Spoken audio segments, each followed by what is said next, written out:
ಭಾರತದ ಖಳನಾಯಕ ದುರ್ಯೋಧನ ಈ ಕಲಿಯುಗದ ಖಳನಾಯಕ ಪ್ರಜ್ವಲಿಸಿ ಬಂದಿರುವ ಈಶ್ವರ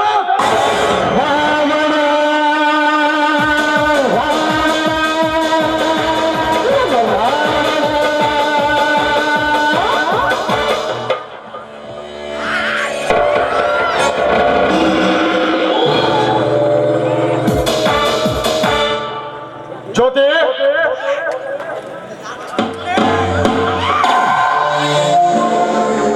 ಯಾರವರು? ನಾನೇ ನಿನ್ನ ಮಾವ ಶ್ರೀಮಂತ ಶರತ್. ಓ, ಶ್ರೀಮಂತ ಶರತ್. ಸೊಬಗಿನ ಸೋಗು ಹಾಕಿಕೊಂಡು ನೀವೀಗ ಮುಂಜಾನೆ ಮಂಜಿನಲ್ಲಿ ಬಂದ ಕೆಲಸ?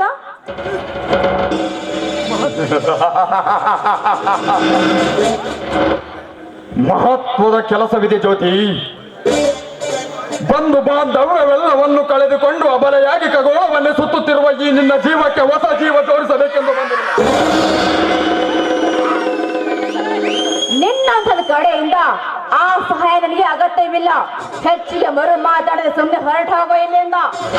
ಹೊರಟು ಹೋಗಲು ಬಂದಿಲ್ಲ ಜ್ಯೋತಿ. ತಾರುಣ್ಯ ಮದದಲ್ಲಿ ತುಂಬಿ ತುಳುಕುತ್ತಿರುವ ನಿನ್ನ ಅಂಗ ಸೌಂದರ್ಯದ ಸುಖ ತೀರಬೇಕೆಂದು ಬಂದಿರುವೆ.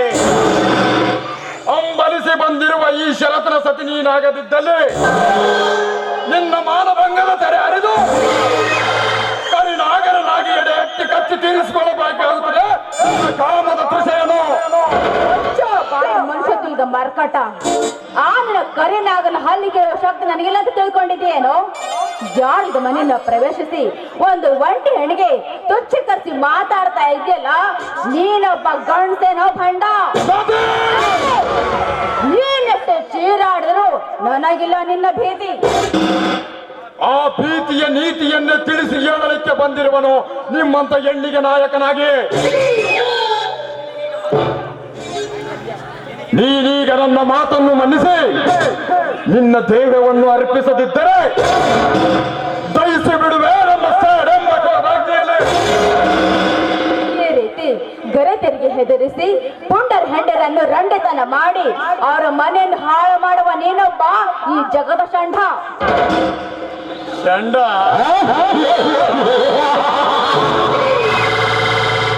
ಮನ್ಮಥನ ಅವತಾರ ಬೆತ್ತಿ ಬಂದಿರುವ ಈ ಶರತನಿಗೆ ಷಂಡನೆಂದು ಬಗಳಿದೆಯ ಕೆಟ್ಟ ಸುಳೆ.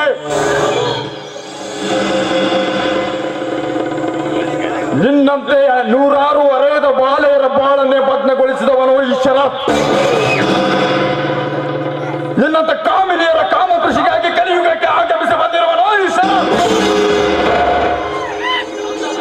ಈಗ ಅಂದದ ಅರಮನೆಯಲ್ಲಿ ಚಂದಾಗಿ ಬೆಳೆದು ನಿಂತಿರುವ ನಿನ್ನ ಕೊರಳಿಗೆ ಈ ಮಾಂಗಲ್ಯ ಕಟ್ಟಿ ನನ್ನ ಸತಿಯಾಗಿಸಿಕೊಳ್ಳಲು ಬಂದಿರುವನೋ ಈ ಶರತ್. ಓ, ತೆಗೆದುಕೋ ಈ ಶರವನ್ನು, ಕಟ್ಟಿಕೋ ನಿನ್ನ ಕೊರಳಿಗೆ, ಒಪ್ಪಿಕೋ ನೀನೇ ನನ್ನ ಸತಿಯನ್ನು. ಸತಿ ಅನ್ನೋ ಶಬ್ದ ಏನೋ ತಿಪ್ಪೆಯಲ್ಲಿ ಬಿದ್ದಿರುವ ಸತ್ತಮನ ಗೊಟ್ಟಂತ ಜೋದಿರುವೇನೋ?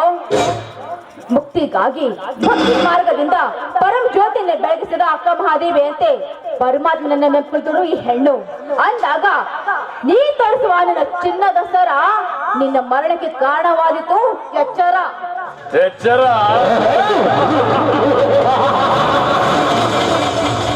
ನನಗೆ ಎಚ್ಚರ ಹೇಳುವ ಹುಚ್ಚು ನಿರ್ಗತಿಕ ಹೆಣ್ಣೆ. 12ನೇ ಶತಮಾನದ ಕಥೆ ಪುರಾಣ ಬಿಚ್ಚಿ ತೋರಿಸಬೇಡ ನನ್ನ ಮುಂದೆ.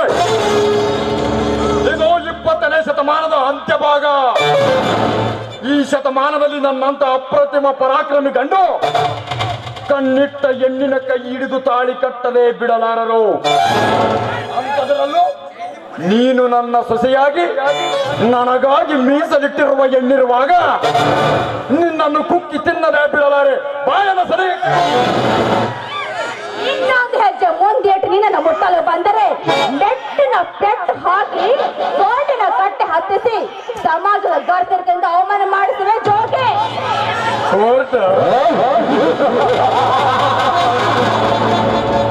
ಎಲ್ಲಿದೆ ನಿನ್ನ ಕೋರ್ಟ್ ಜ್ಯೋತಿ? ಮೆಟ್ಟು ತೋರಿಸುವ ನಿನ್ನಂತ ಬಣ್ಣದ ಹೆಣ್ಣುಗಳೇ ನನ್ನ ಪೂಟಿ ಹಿಡಿದು ನನ್ನ ಅರಮನೆಯಲ್ಲಿ ಬಿಟ್ಟಿರುವಾಗ ಏನೂ ಮಾಡಲಾರದು ಈ ನಿನ್ನ ಮೆಟ್ಟು. ಕೋರ್ಟಿನ ಕಟ್ಟೆ ಎತ್ತಿ ನೋಟಿನ ಕಟ್ಟೆಯನ್ನು ನ್ಯಾಯಾಧೀಶರ ಕೋರ್ಟಿನಲ್ಲಿ ತುಂಬಿದಾಗ ಅಪರಾಧಿಯಾದವನು ನಿರಪರಾಧಿ ಕ್ಷಣದಲ್ಲಿಯೇ ಹೊರಬರುತ್ತಾನೆ. ನಿನ್ನ ಕೋರ್ಟಿನಲ್ಲಿ ಸರ್ವ ಸಂಪತ್ತು ತುಂಬಿದ ನಿನ್ನ ಮನೆಯಲ್ಲಿ ಸರ್ವ ಮಂದಿ ಮಕ್ಕಳದೇ ಕೊಲೆಯಾಗಿ ಹೋಯಿತು. ಆಗ ಅವರಿಗೇನು ಶಿಕ್ಷೆ ನೀಡಿತು ನಿನ್ನ ಕೋರ್ಟು? ಇಡೀ ಪೊಲೀಸ್ ಡಿಪಾರ್ಟ್ಮೆಂಟ್ ಕಳ್ಳ ಕದಿಮರಿಂದ ಹಾಗೂ ನಮ್ಮಿಂದ ಬಾಳಿ ಬದುಕುತ್ತಿರುವಾಗ ಏನೂ ಮಾಡಲಾರದು ಈ ನಿನ್ನ ಕೋರ್ಟು. ಜೊತೆ ಹೆಚ್ಚೇನು ಹೇಳಲಿ, ಈ ಸಮಾಜದಲ್ಲಿ ಘನತೆ ಎನಿಸಿಕೊಂಡವರೇ ಕರಡು ಧ್ವಜನಂತ ಗಂಡನನ್ನು ಗುಂಡಿಕ್ಕಿಕೊಂಡು ಮಿಣ್ಣನ ಕೈ ಹಿಡಿದು ಸುತ್ತುತ್ತಿರುವಾಗ ಜಗದ ಕಣ್ಣಾಗಿ ಬಾಳುವೆಯಾ ನನ್ನ ಕಣ್ಣೆದುರನೆ?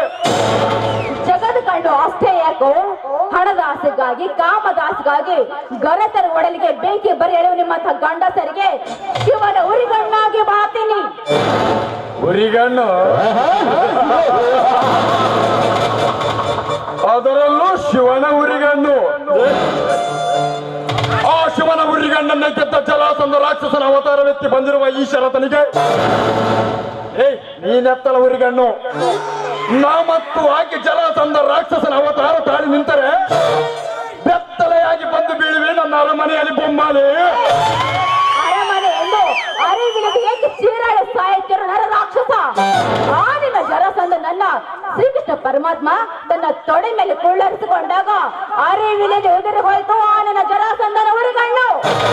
ಕಳಚಿ ಬಿದ್ದವು ಒಂದು ಹೆಚ್ಚಿನ ಕೈಗಳು. ಅದೇ ರೀತಿ ಇವನು ಯೋಚಿಸದೆ ನನ್ನ ಜೊತೆಗೆ ಹೋರಾಡಿದಂತ ಮುಂದೆ ಬಂದ್ರೆ ವಾಲಿಗೆ ಹೋಗುವನಂತೆ ಕೊಚ್ಚಿ ಹಾಕುವೆ ನನ್ನ ಯುದ್ಧ ಎಂಬ ಮನವಿಯನ್ನು. ಯುದ್ಧವಾದರೂ ಬದ್ಧರಾಗಿ ಹೋರಾಡಿ ಪ್ರಾಣ ಉಳಿಸಿಕೊಳ್ಳುವ ಶಕ್ತಿ ನನ್ನಲ್ಲಿದೆ. ಶಕ್ತಿ ನನ್ನಲ್ಲಿದೆ ಅಂತ ಭೀಮನಿಂದ ತುಂಡರಿಸಿ ಹೋದ ಆ ಶರೀರವನ್ನು ಹೊಂದಿಸಿಕೊಂಡು 13 ಸಾರಿ ಏರಿ ಬಂದು ಯುದ್ಧ ಮಾಡಿದರು ಸಹಿತ ಸದ್ದಿಲ್ಲದೆ ಭೀಮನ ಕೈಯಲ್ಲಿ 10 ಪಾಲಾಗಿ ಹೋಯ್ತು ಅವನ ಜರಾಸಂಧನ ದೇಹ.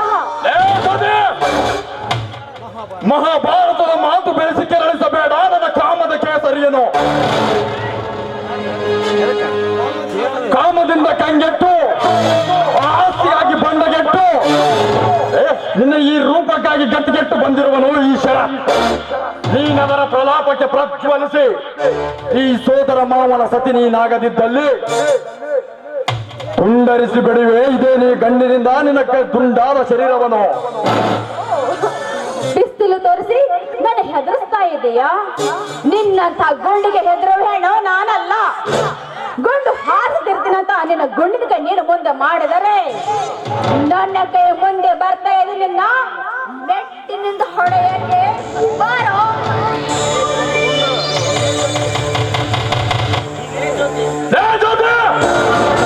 ಆಟ ಸಾಧಿಸಲು ಬಂದ ಈ ಗಡ ಸರ್ಪಕ್ಕೆ ದಿಟ್ಟನ್ನು ಮಾತನಾಡುವ ಯಾಕೆಂತ ಸುಳೆ ಮುಗೀತು ನಿನ್ನ ಶೀಲದ ಗತಿಯ.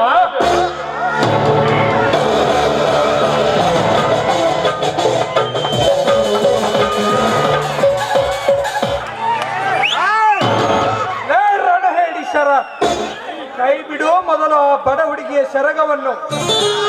ನನ್ನ ವಿಷಯದಲ್ಲಿ ಅಟ್ಟಯಿಸಿ ನನ್ನನ್ನೇ ಒದ್ದು ನನ್ನ ಕೋಪ ಕೆರಳಿಸಿದ ನೀನವರೇ. ಚಿರತೆ ಬಂದರೆ ವೇಗ ಹೆಚ್ಚಾಗತ್ತೆ, ಸಿಂಹ ಬಂದರೆ ಘರ್ಜಿಸತ್ತೆ, ಈ ಹುಲಿಯ ಬಂದರೆ ನಂದೇ ಅರ್ಬ. ಶ್ರೀಮಂತಿಕೆ ಸೊಕ್ಕಿನಿಂದ ಪರಸ್ತ್ರೀ ಹೆಣ್ಣಿನ ಮೇಲೆ ಕಾಮದ ಕಣ್ಣೀರಿಸುವ ನಿಮ್ಮಂತ ನರ ರಾಕ್ಷಸರ ಎದಗುಂಡಿಗೆಯನ್ನು ಸೀಳಿ ಬಿಸಿ ರಕ್ತ ಕುಡಿಯಲು ಬಂದಿರುವ ನಿನ್ನ ಪಾಲಿನ ಹುಲಿ ಬಾಯಿ ಮುಚ್ಚಲೆ. ಬರೀ ಹುಲಿ ಅಲ್ಲ, ನಿನ್ನನ್ನು ಮೆಟ್ಟಿ ಸೀಳಲು ಬಂದಿರುವ ಬೆಟ್ಟದ ಹುಲಿ.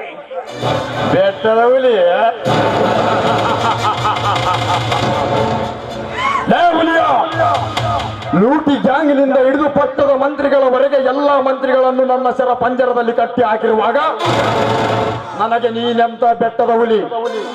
ಒಂದು ವೇಳೆ ನನಗೆ ನೀನೇ ಬೆಟ್ಟದ ಹುಲಿ ಎಂದು ಈ ಚಲವಂಕನ ಮೈ ಮೇಲೇರಿ ಬಂದರೆ ನಿನ್ನ ಕಾಣದ ಹುಲಿ ಪಂಜರದೊಳಗೆ ಕಟ್ಟಿ ಹೋಗಿವೆ. ನೀ ಎಂತ ನೆಲಕಾಣದ ಮಾಯಾ ಪಂಜರದೊಳಗೆ ಕಟ್ಟಿ ಹಾಕಿದರು ಅದನ್ನು ಮೆಟ್ಟಿ ಬರುವ ಶಕ್ತಿ ನನ್ನಲ್ಲಿ ಕಣ. ಆ ನಿನ್ನ ಶಕ್ತಿಗೆ ಹೇಗೆ ಯುಕ್ತಿ ಉಪಯೋಗಿಸಬೇಕೆಂಬುದು ನನಗೆ ಚೆನ್ನಾಗಿ ಗೊತ್ತಿದೆ. ಮಿಸ್ಟರ್ ಹುಲಿಯಾ, ಈ ಷರತ್ತನ್ನು ಎದುರಾಕಿಕೊಂಡು ಸುಮ್ಮನೆ ನೆಗದಿ ಬಿದ್ದು ಸಾಯ್ಬೇಡ. ಇವಳೇನು ನಿನ್ನ ರಕ್ತಕ್ಕೆ ಹತ್ತಿದ ಹೆಣ್ಣಲ್ಲ, ಇವಳನ್ನು ಬಿಟ್ಟುಕೊಟ್ಟು ಬರು. ರಣಹೇಡಿಶರ, ಇವಳನ್ನು ಬಿಟ್ಟು ಕೊಟ್ಟು ಹೋಗಲಿಕ್ಕೆ ನಾನೇನು ಹೇಡಿಯಲ್ಲೇ.